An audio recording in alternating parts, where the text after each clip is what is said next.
والكتابة للقراءة والقراءة للمعرفة والمعرفة للعبادة والعبادة لله تعالى.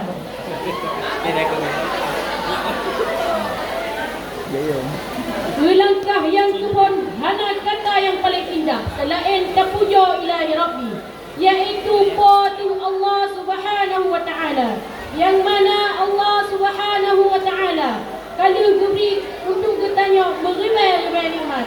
Di antara merimai-rimai nikmat, dua buah nikmat yang paling raya, yaitu nikmat Islam dan nikmat iman.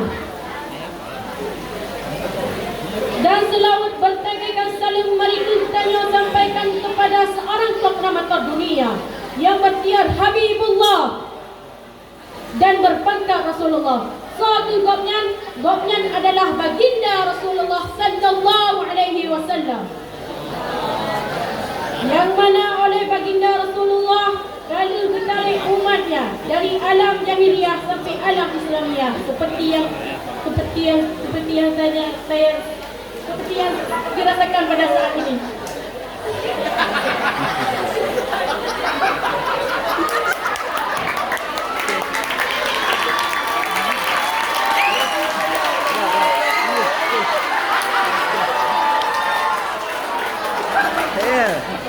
Di bab malamnya, ulun ingin sampaikan kepada kaum muslimin dan muslimat yang lon cintai dan lon sayangi, bertasadari oleh kitanya obat manu bahawa pemilik daripada kasihnya Nabi Allah Ta'ala, Allah lebih rasa kasih pada bak manusia, bahkan bak binatang sekalipun.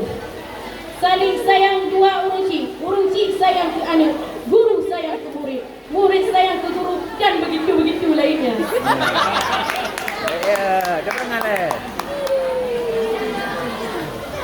Masalah tat uruci yang laginya cara sayang musuh pintu di dalam sebuah rumah yang sedang tutup. Di dalamnya nasi doa yang terut, pasti uruci akan diilah daya.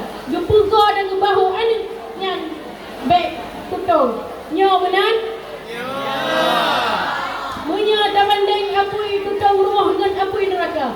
So lebih karakan jauh.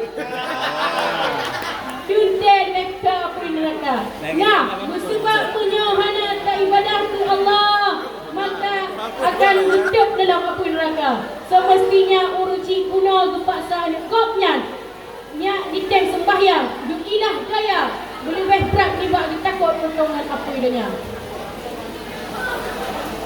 Hanya ini yang saya sampaikan. Wabillahi taufiq wal hidayah wal ridha wal inayah.